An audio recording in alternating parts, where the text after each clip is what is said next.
गर्मी की शिद्दत में इजाफे के बाद शहरियों को सहूलत मिलने के बजाय बिजली की तवील बंदिश का सिलसिला जारी है। गुंजानाबाद तंग इलाकों में रात और दिन के औकात में बिजली की तवील बंदिश ने शहरियों की हालत गैर कर दी। तफसीलात सैयद वसीम की रिपोर्ट में।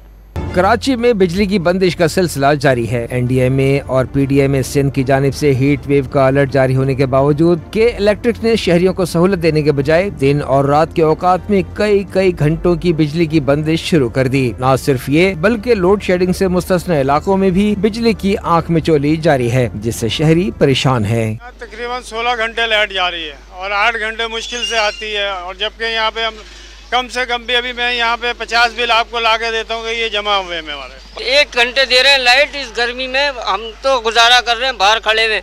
औरतें क्या करेंगी, बच्चे क्या करेंगे। वो इलाके जो बिजली की बंदिश से मुस्तस्ना है, वहाँ भी बिजली की बंदिश का सिलसिला जोर पकड़ रहा है। मलीर, शाह फैसल, लांडी, कोरंगी, शादमान टाउन, कायदाबाद, गिजरी, नॉर्थ कराची, सुरजानी और ओल्ड सिटी एरिया समेत लाइन्स एरिया, जेट लाइन्स और जेकब लाइन में तवील बिजली की बंदिश की ज्यादा शिकायत है। 2 घंटे मुश्किल से लाइट आ पाती है, 2, ढाई, 3 घंटे, फिर वापसी चली जाती है 3 घंटे के लिए। बीमार होंगे लोग, और क्या होगा, बिजली नहीं होगी तो। एहतियाती तदाबीर क्या है, वो पंखा चलेगा तो हीट स्ट्रोक में बोलना है कि पंखे के आगे रखो, तो जब पंखा चलेगा तो क्या नाम है, बनेगा ना काम। तर्जुमान के इलेक्ट्रिक ने फॉल्ट्स को बिजली की लोड शेडिंग से जोड़ने की तरदीद की है। उनका कहना है कि इलाकाई फॉल्ट्स के बाइस बिजली की बंदिश को लोड शेडिंग का नाम न दिया जाए।